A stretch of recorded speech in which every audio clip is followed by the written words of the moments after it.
সুপ্রিয় দর্শক, আসসালামু আলাইকুম। সবাইকে স্বাগত জানাচ্ছি আজকের গুরুত্বপূর্ণ সংবাদে। প্রথমেই জানিয়ে দিচ্ছি সংবাদ শিরোনাম, পরে বিস্তারিত।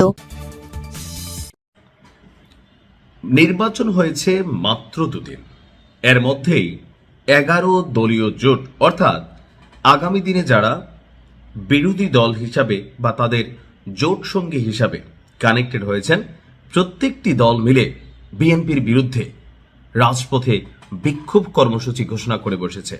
আসলে কেন? দুইটা দাবি আছে। একটা দাবি হচ্ছে যে 30টি আসনে ফলাফল সঠিক হয়নি, দাবি হচ্ছে জামাত ইসলামের। ওই আসনগুলোতে পুনর্ভোট বিবেচনা করতে হবে বা গণনা করতে হবে, এরকম একটা দাবি আছে যে এখানে মেকানিজম হয়ে গেছে।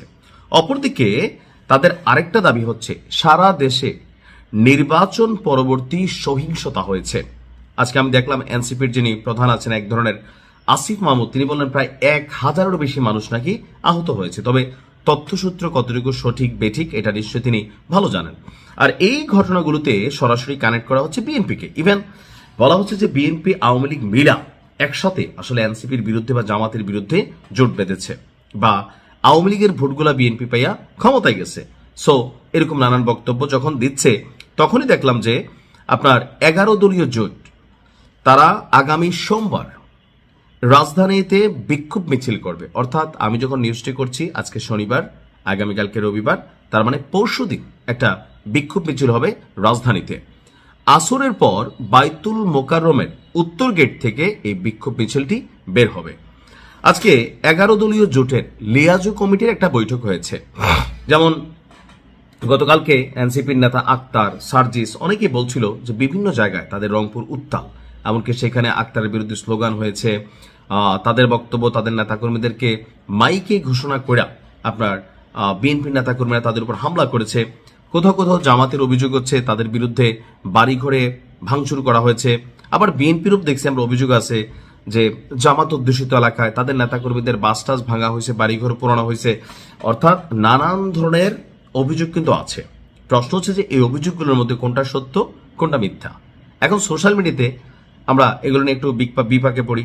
আবার ধরেন যে যে দলের সাপোর্টার আছি, আমি মনে করি যে না, আমার দল যখন মারবে আমরা ঠিক আছি, অন্য দল মারলে এরা ফেসিস্ট, এরা আসলে বিরোধী, আমরা মব করলে ওকে, ওরা করতে গেলেই তখন ঝামেলা। তো এই বিষয়গুলোকে মাথায় নিয়ে নির্বাচন পরবর্তী সারা বাংলাদেশে ছোটখাটো কিছু ঘটনা কিন্তু আসলেই ঘটেছে। আর এই ঘটনাগুলোর কারণে বলা হচ্ছে যে যেহেতু বিএনপি শক্ত অবস্থানে আছে বা সরকার গঠন করছে, সো তাদের নেতাকর্মীরা বিভিন্ন জায়গায় আপনার প্রতিশোধ নিচ্ছে।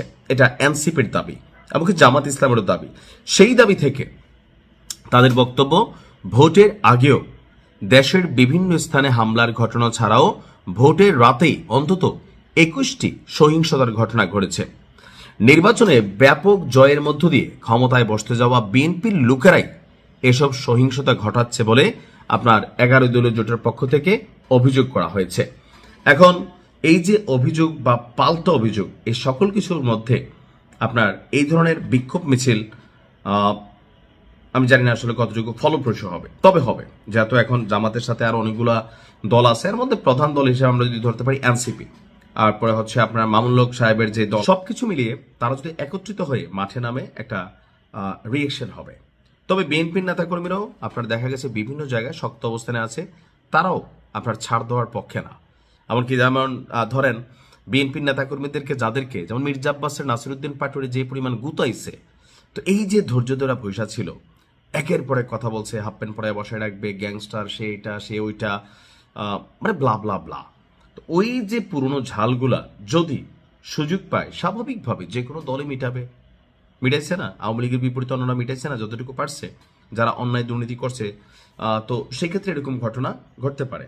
তো দেখা যাক এটাকে নতুন সরকার মানে বিএনপি সরকার কিভাবে ব্যালেন্স করে। ভালো থাকুন, আসসালামু আলাইকুম।